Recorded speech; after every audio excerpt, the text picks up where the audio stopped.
नमस्कार मित्रों, उम्मीद करता हूँ आप सब बढ़िया होंगे, अच्छे होंगे, मस्त होंगे। आज हम बात करने वाले विलियन नाम के चैप्टर में बहुत महत्वपूर्ण टॉपिक राउल्ट के नियम के बारे में। अब सुनिए राउल्ट के नियम की डेफिनेशन। राउल्ट का नियम क्या है, इसकी व्युत्पत्ति भी करेंगे, इसकी डेफिनेशन के बारे में चर्चा करते हैं। राउल्ट का नियम क्या है? तो किसी अवाष्पशील विलेय युक्त विलयन के वाष्प दाब का आपेक्षिक अवनमन विलेय के मूल प्रभाज के बराबर होता है। तो आपको जानकारी होनी चाहिए कि वाष्प दाब का आपेक्षिक अवनमन क्या होता है और विलेय का मूल प्रभाज क्या होता है। बेसिक जानकारी होनी चाहिए, ठीक है। तो होता क्या है कि अपन जैसे कि कोई विलायक ले रहे हैं तो विलायक का वाष्प दाब तो अधिक होता है, विलयन का वाष्प दाब क्या होता है? कम होता है हमेशा, क्योंकि उसमें कोई अवाष्पशील विलेय पदार्थ मिला रहे तो वाष्प दाब कम बनेगा, ठीक है। यह वाष्प दाब किसे कहते हैं? तो निश्चित तापमान पर किसी द्रव के साथ साम्यावस्था में उपस्थित वाष्प द्वारा लगाया गया दाब वाष्प दाब कहलाता है। ये वाष्प दाब की डेफिनेशन हो गई। अगर मैं कहूँ कि वाष्प दाब अवनमन क्या है, तो विलायक का वाष्प दाब कितना है माइनस विलयन का वाष्प दाब, तो वो वाष्प दाब का अवनमन हो जाएगा। यानी कि डेफिनेशन के रूप में अगर आप लिखोगे तो विलायक का वाष्प दाब और विलयन के वाष्प दाब के अंतर को वाष्प दाब का अवनमन कहते हैं। अगर आपको डेफिनेशन लिखना हो कि वाष्प दाब का आपेक्षिक अवनमन किसे कहते हैं, तो वाष्प दाब अवनमन क्या है? P0 माइनस PS बटे P0, मतलब वाष्प दाब, विलायक का वाष्प दाब। तो वाष्प दाब का अवनमन, किसी विलयन के वाष्प दाब का अवनमन बटे विलायक का वाष्प दाब, है ना, को क्या कहते हैं? वाष्प दाब का अपेक्षिक अवनमन। या वाष्प दाब का अवनमन और विलायक के वाष्प दाब के अनुपात को वाष्प दाब का अपेक्षिक अवनमन कहते हैं। क्लियर है? अगर आपके सामने ये बात आए कि विलेय का मोल प्रभाज किसे कहते हैं, तो विलेय के मोलों की संख्या बटे विलयन के मोलों की संख्या के अनुपात को विलेय का मोल प्रभाज कहते हैं। यहाँ तक क्लियर है? तो P0 माइनस PS बटे P0 क्या कहते हैं? इसको वाष्प दाब का अपेक्षिक अवनमन। N1 बटे N1 प्लस N2 क्या कहते हैं? विलेय का मोल प्रभाज। तो वाष्प दाब का अपेक्षिक अवनमन विलेय के मोल प्रभाज के बराबर होता है। कौन कह गया भैया? राउल्ट का नियम। इसको क्या करना, अपने को प्रूव करना है। बाकी चीज़ें लिखी हुई है कि N1 क्या है? विलेय के मोलों की संख्या, जो यहाँ लिखा हुआ है। N2 क्या है? विलायक के मोलों की संख्या। और N1 प्लस N2 क्या हो जाएगा? विलयन के मोलों की संख्या, ठीक है। तो विलेय के मोलों की संख्या बटे विलयन के मोलों की संख्या का अनुपात विलेय का मोल प्रभाज कहलाता है। अगर आपके सामने ये कहता है कि विलायक का मोल प्रभाज बताइए, तो लिखता है N2 बटे N1 प्लस N2, मतलब विलायक के मोलों की संख्या बटे विलयन के मोलों की संख्या का अनुपात विलायक का मोल प्रभाज कहलाता है। ये बेसिक चीज़ें, ये आपने पढ़ ली होगी शायद, पहले नहीं पढ़ी हो तो अभी पढ़ लीजिएगा, ठीक है। तो ये तो हो गया राउल्ट का नियम, सामान्य डेफिनेशन कि वाष्प दाब का अपेक्षिक अवनमन किसी अवाष्पशील विलेय युक्त विलयन के वाष्प दाब का अपेक्षिक अवनमन विलेय के मोल प्रभाज के बराबर होता है।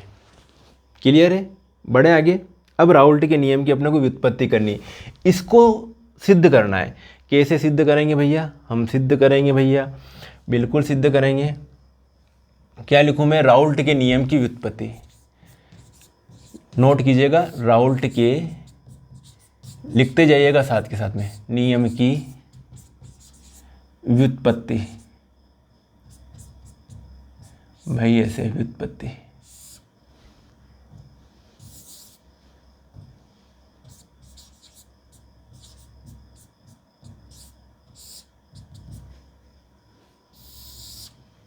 ठीक है। या यूं भी लिख सकते हैं आप कि राउल्ट के समीकरण की व्युत्पत्ति। लिखते हैं कैसे करें व्युत्पत्ति इसकी। तो होता क्या है, माना कि विलयन का वाष्प दाब, माना कि विलयन का वाष्प दाब, माना कि, लिखो, माना कि विलयन का वाष्प दाब, विलयन का वाष्प दाब विलायक के मोल प्रभाज के समानुपाती होता है। लिखिएगा, विलायक के मोल प्रभाज, विलायक के मोल प्रभाज के समानुपाती होता है। बढ़िया बात है, क्योंकि वाष्प दाब किसके कारण होता है? विलायक के अणुओं के कारण ही होता है, विलेय के पार्टिकल के कारण तो होता नहीं है, क्योंकि विलेय क्या है? अवाष्पशील है। तो माना कि विलयन का वाष्प दाब विलायक के मोल प्रभाज के समानुपाती होता है। तो विलयन का वाष्प दाब को अभी जस्ट हमने किससे रिप्रेजेंट किया था? विलयन के वाष्प दाब को भैया हमने रिप्रेजेंट किया था PS से। किससे रिप्रेजेंट किया था? PS से। और समानुपाती किसके? विलायक के मोल प्रभाज के। तो विलायक के मोल प्रभाज को अभी जस्ट मैंने बताया था किससे रिप्रेजेंट करेंगे? N2 बटे N1 प्लस N2। यहाँ तक क्लियर है, मतलब विलायक के मोलों की संख्या बटे विलयन के मोलों की संख्या। अब बेटा जी मैं क्या कर रहा हूँ, PS बराबर का चिन्ह लगा रहा हूँ, तो एक समानुपाती स्थिरांक ले रहा हूँ मैं K, N2 बटे N1 प्लस N2। मेरे हिसाब से आपको यहाँ तक सारी कहानी क्लियर हो गई होगी। ठीक है, इसको मैं मान लेता हूँ समीकरण नंबर 1। क्या मान लूँ, समीकरण नंबर 1। अब लिखना देखो, समीकरण 1 में ये जो समीकरण 1 में क्या करें हम, विलेय के मोलों की संख्या N1 बराबर क्या मान लूँ मैं 0। विलेय के मोलों की संख्या क्या है, बहुत कम है, नगण्य है, तणु विलयन है। तो उस कंडीशन, तणु विलयन मतलब विलेय के पार्टिकल बहुत कम है। विलयन दो चीज़ों से मिलकर बना है, विलेय और विलायक, उसमें विलेय के पार्टिकल बहुत कम है भैया। तो उस कंडीशन में N1 क्या मान लूँ 0, मतलब विलेय के मोलों की संख्या क्या मान लूँ 0। तो उस कंडीशन में क्या होगा भाई साहब, P बराबर क्या होगा PS, मतलब विलयन का वाष्पदाब किसके बराबर होगा, विलायक के वाष्पदाब। जय हो, विलयन का वाष्पदाब विलायक के वाष्पदाब के बराबर होगा। तो इस समीकरण में क्या करामत करूँगा मैं, इस PS की जगह क्या लिखूँ, P लिख दूँ, लिख दिया भाई साहब। बराबर क्या लिखूँ, इस K की जगह क्या लिखूँ, सॉरी इस N1 की जगह क्या लिखूँ 0। तो ये लिखा मैंने K, और फिर लिख रहा हूँ ये N2, और फिर लिख रहा हूँ 0 प्लस N2। तो भाई साहब ये क्या हो जाएगा कि ये दोनों हो जाएंगे कैंसल। तो P बराबर क्या आ जाएगा, K आ जाएगा। अब P बराबर K या K बराबर P, एक ही माया है, कुछ भी लिखो। तो ये K की जगह क्या लिख दूँ मैं, P लिख दूँ, सॉरी P0, यहाँ पे P0 लिखूँगा।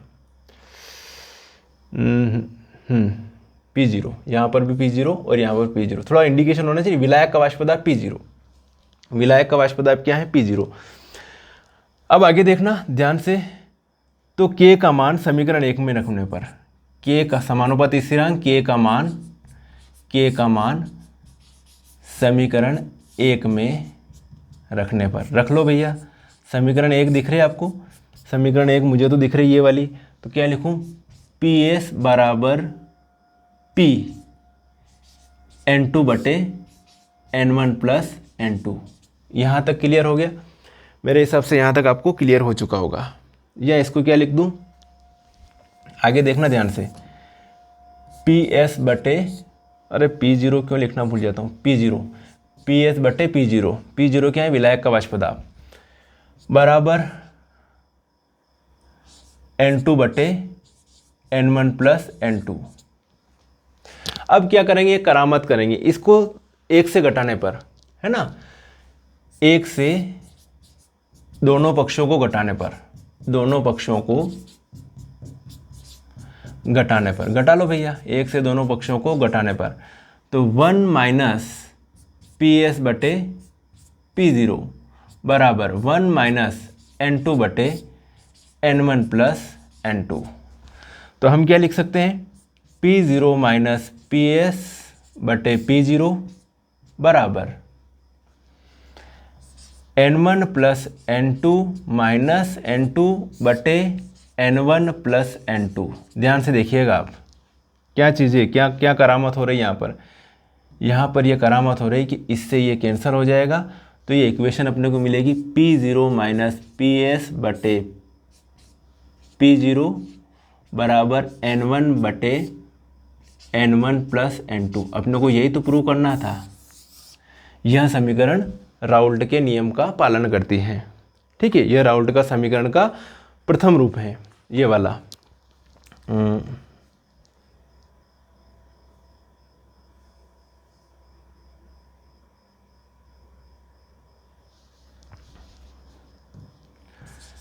यह राउल्ट के समीकरण का प्रथम रूप है। मेरे हिसाब से यहाँ तक आपको सारी चीज़ें क्लियर हो गई होगी। क्लियर है ये राउल्ट के नियम के बारे में। अब क्या करेंगे अपन, और भी करामात करेंगे अपन। ठीक है, क्या करेंगे, करामातें करेंगे। करामातें करना अपना काम है। तनु विलयन के लिए क्या लिखेंगे, अब ये समीकरण क्या हो जाएगी, तनु विलयन के लिए क्या हो जाएगी। ठीक है, ये तो प्रूव हो गया ना राउल्ट का नियम का समीकरण। राउल्ट का नियम क्या है, ये समीकरण थी, इसको अपनों ने प्रूव किया। प्रूव ये किया है कि माना कि विलयन का वाष्प दाब विलायक के मोल प्रभाज के समानुपाती होता है। तो विलयन का वाष्प दाब PS विलायक के मोल प्रभाज के समानुपाती लिख दिया अपनों ने। PS बराबर K N2 बटे N1 प्लस N2। समीकरण 1 में N1 बराबर 0 मान लो तो P0 बराबर क्या हो जाएगा PS, मतलब विलायक का वाष्प दाब विलयन के वाष्प दाब के बराबर हो जाएगा। तो अपनों ने कुछ नहीं किया, ये समीकरण में वैल्यू रख दी अपनों ने, सॉरी ये क्या किया, P0 बराबर K N2 बटे 0 प्लस N2। तो ये समीकरण जो अपने को ऐसे मिल जाएगी, P0 बराबर K हो गया, तो K का मान वापस समीकरण 1 में रखा अपनों ने, रख दिया समीकरण 1 में, कोई बात नहीं है। तो क्या लिखा, PS बराबर P0 N2 बटे N1 प्लस N2। P0 नीचे लिख दिया, ठीक है, ये N2 बटे N1 प्लस N2, दोनों पक्षों को 1 से घटाया, 1 माइनस PS बटे P0 बराबर 1 माइनस N2 बटे N1 प्लस N2। क्या आ जाएगा, 1 से घटाया तो P0 माइनस PS बटे P0 बराबर क्या आ जाएगा, हाँ ये N1 प्लस N2 इधर लिख देंगे, तो ये N1 plus N2 minus N2 लिख दिया, N1 प्लस N2 ये से ये कैंसिल हो गया, P0 माइनस PS बटे P0 बराबर N1 बटे N1 प्लस N2। यह राउल्ट के समीकरण का प्रथम रूप है।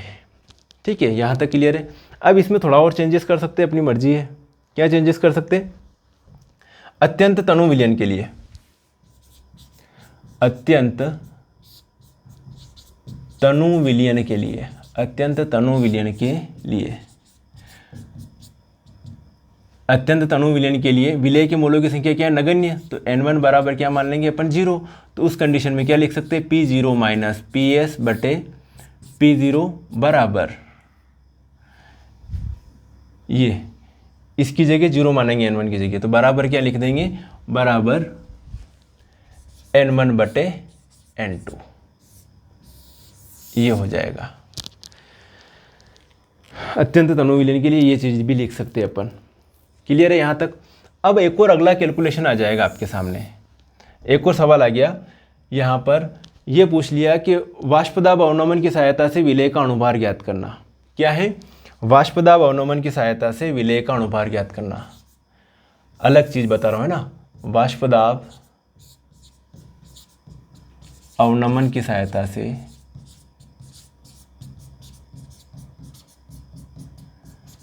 विलय का अणुभार ज्ञात करना, विलय का अणुभार ज्ञात करना, वाष्प दाब अवनमन की सहायता से विलय का अणुभार ज्ञात करना। तो वो क्यों, वही चीज़ें आएगी। राउल्ट का नियम क्या कह रहा था, क्या कह रहा था भैया, P0 माइनस PS बटे P0 बराबर N1 बटे N1 प्लस N2। यहाँ तक एज इट इज़ लिखना अपने को। अभी क्या करेंगे कि N1 क्या है, 0 तनु विलयन के लिए, तनु विलयन के लिए, तनु विलयन के लिए विलय के मोलों की संख्या क्या है, लगभग नगण्य। तो उस कंडीशन में क्या लिखेंगे समीकरण को, P0 माइनस PS बटे P0 बराबर N1 बटे N2। ध्यान रखना यहाँ पर, क्लियर बता रहा हूँ। N1 क्या है, विलय के मोलों की संख्या, तो विलय के मोलों की संख्या बराबर क्या होगा, विलय का भार बटे विलय का अणुभार, विलय का भार बटे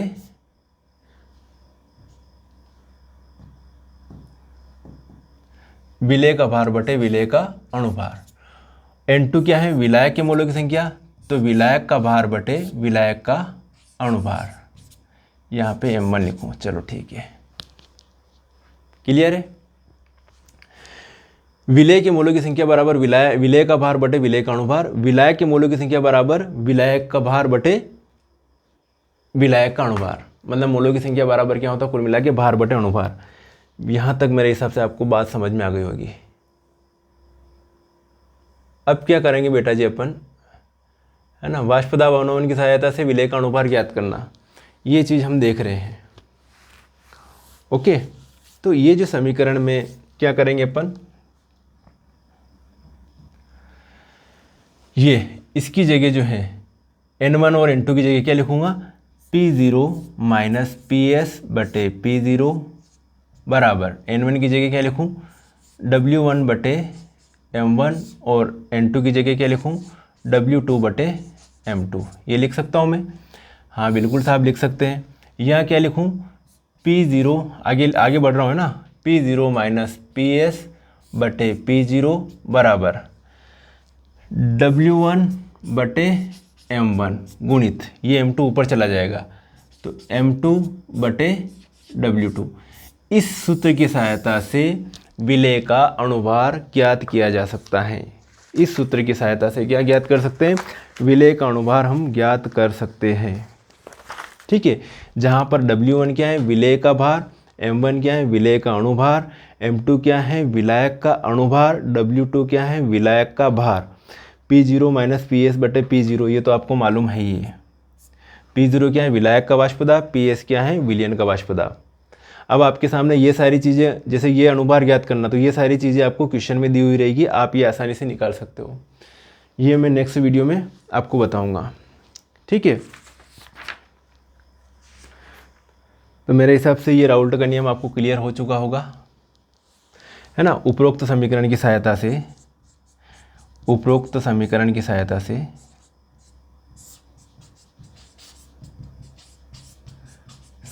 से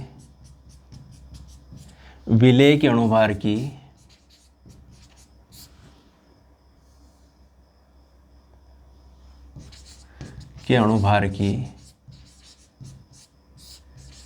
गणना की जा सकती है। ओके बेटा जी, क्लियर है? तो ये तीनों स्क्रीनशॉट ले लीजिएगा आप।